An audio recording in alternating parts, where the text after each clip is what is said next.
స్త్రీలకు సౌమంగళ్యం కలిగించే మంగళగౌరి వ్రతము మరియు వరలక్ష్మి వ్రతము. శ్రావణ మాసంలో మంగళవారాల్లో మంగళగౌరి వ్రతం చేసుకుంటే వరలక్ష్మి వ్రతం శ్రావణ పూర్ణిమకు ముందు వచ్చే శుక్రవారం జరుపుకుంటారు. అలా వీలు కాని వారు శ్రావణ మాసంలో వచ్చే ఏ శుక్రవారం నాడైనా ఈ వ్రతం జరుపుకుంటారు. శ్రావణ మంగళవారాల్లో చేసే మంగళగౌరి వ్రతాలను మంగళవారం నోములని కూడా అంటారు. ఈ నోములు సౌభాగ్యం కోసము నూతన వధువులతో చేయిస్తారు. స్త్రీలు వివాహం జరిగిన సంవత్సరం నుండి ప్రారంభించి 5 సంవత్సరాల పాటు మంగళగౌరి వ్రతం చేస్తారు. ఈ వ్రతం చేసే రోజులు స్త్రీలు ఉదయాన్నే మంగళస్నానం చేసి కొత్త బట్టలు కట్టుకొని పూజ గదిలో కానీ మరి ఏ అనువైన చోటును కానీ మండపం కట్టి దాని మధ్యన ముగ్గులతో తీర్చిదిద్ది కొబ్బరికాయకు లక్ష్మీ రూపం అలంకరించి కలశ స్థాపన చేసి వరలక్ష్మి వ్రతం అయితే వరలక్ష్మీదేవిని, మంగళగౌరి వ్రతం అయితే మంగళగౌరీదేవిని ఆవాహన చేసి షోడశోపచారాలతో పూజిస్తారు. పూజానంతరం పసుపు పూసిన తోరం చేతికి కట్టుకొని సాయంకాలం ఆరతి ఎత్తి పేరెంటం చేస్తారు. తర్వాత మంగళగౌరి వ్రత కథ, వరలక్ష్మి వ్రత కథ చదువుతారు. ఆ కాలంలో దొరికే ఫలాలతో అలంకరించడము, నైవేద్యానికి ఆవిరి కుడుములు వంటి తేలికైన తినుబండారాలను సిద్ధపరచడము, అన్నింటికీ 5-5గా పెట్టడం ఆచారం.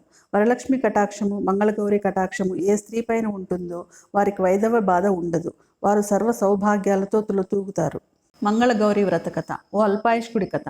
పూర్వం ధర్మనిరుతుడి రాజ్యంలో విష్ణు శర్మ అనే బ్రాహ్మణుడు ఉండేవాడు. ఆయనకు అన్ని సంపదలు ఉన్నా సంతాన భాగ్యం మాత్రం దక్కలేదు. సంతానం కోసము అహర్నిశలో భగవంతుని ప్రార్థిస్తుండేవాడు. ఒక రోజున దేవుడు ప్రత్యక్షమై అల్పాయుష్కుడైన కొడుకు కావాలా, వైధవ్యం పొందే కూతురు కావాలా అని అడిగాడు. విష్ణు శర్మ తన భార్యతో సంప్రదించి అల్పాయుష్కుడైన కొడుకే కావాలని కోరుకున్నాడు. తదాస్తు అని దేవుడు అంతర్ధానం అయ్యాడు. కొంతకాలానికి విష్ణుశర్మ భార్య సుశీల గర్భవతి అయి పండంటి బిడ్డను కన్నది. వెంటనే యమదూతలు రాగా బిడ్డ ఆటాపాటా చూసుకొనిమ్మని సుశీల రోధిస్తూ బతిమాలుకుంది. దాంతో యమదూతలు వెళ్ళిపోయారు. వారదత్తుడనే పేరుతో పెరిగి ఆ బాలుడు 8 ఏళ్ళు వచ్చాక యమదూతలు వచ్చారు. సుశీల మళ్ళీ రోధిస్తూ కొడుకు ఉపనయనమైనా చూడనిమ్మని వేడుకుంది. యమదూతలు వెళ్ళిపోయారు. ఉపనయనం చేయిస్తే యమదూతలు వస్తారేమోనన్న భయంతో 20 ఏళ్ళు వచ్చినా ఉపనయనం చేయించకుండా జాగ్రత్తగా పెంచుతూ వచ్చింది. ఒక రోజున వారదత్తుడికి అభ్యంగన స్నానం చేయిస్తూ సుశీల కంటనీరు పెట్టుకుంది. అది చూసిన వారదత్తుడు కారణం ఏమిటని పలుమార్లు రెట్టించి అడుగ్గా తల్లి అసలు సంగతి చెప్పింది. దాంతో చింతాక్రాంతుడైన వారదత్తుడు మేనమామతో కలిసి ప్రాణం పోయేలోగా కాశీయాత్రకు వెళ్లాలని సంకల్పించుకున్నాడు.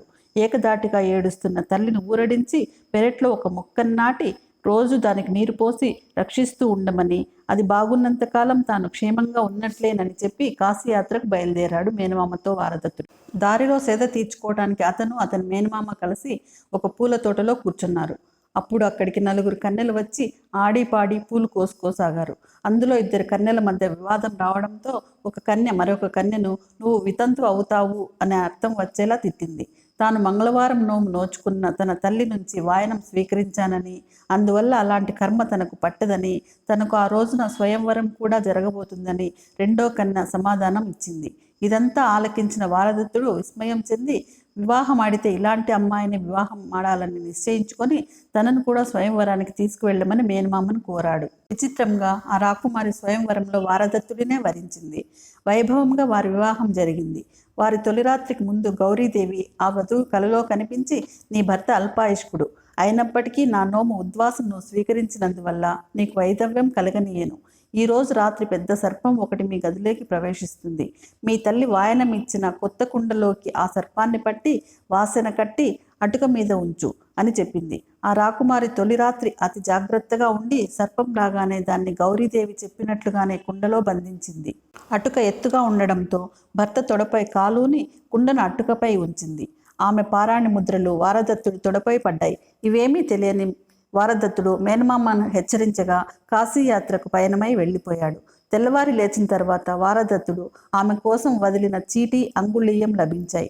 కొన్నాళ్లు గడిచాక తాంబూల సత్కారానికి వచ్చిన వారిలో భర్తను గమనించి భర్త చేయి పట్టుకొని ఈయనే నా భర్త అని ఆ రాకుమారి ఎలుగెత్తి అరిచింది. భర్తను గుర్తించే ఒక లక్షణం చెప్పమని అక్కడున్నవారు అడుగ్గా తమ తొలిరేయి జరిగినదంతా చెప్పినది. ఆయన తొడపై నా పాదముద్రలు ఉన్నాయని తెలిపింది. వారదత్తుని పరీక్షించగా అది నిజమేనని తేలింది. తాను స్వీకరించిన శ్రావణ మంగళవారపు నోము ఉద్వాసన వాయనంకే అంత శక్తి ఉంటే ఆ నోము పండితే మరెంత మంచి జరుగుతుందోనని అనుకున్న ఆ రాకుమారి తాను కూడా యథావిధిగా శ్రావణ మంగళవారం నోము నోచుకొని అత్తవారింటికి భర్తతో పయనమైంది. అక్కడ కన్న కొడుకు కోసం ఏడ్చి ఏడ్చి అత్తమామలు అందులో అవ్వడం చూసి తనతో తెచ్చిన శ్రావణ మంగళవారం నోము కాటుక వారికి కళ్ళకు పెట్టగా వారికి దృష్టి తిరిగి వచ్చినది. రాకుమారి వంటి పతివ్రత కారణంగా వారదత్తుని ప్రాణాలు నిలిచాయని తెలుసుకున్న ఆ ఊరి వారందరూ ఆ నోము నోచుకోసాగారు. మంగళ గౌరీ వ్రత కథ సమాప్తం.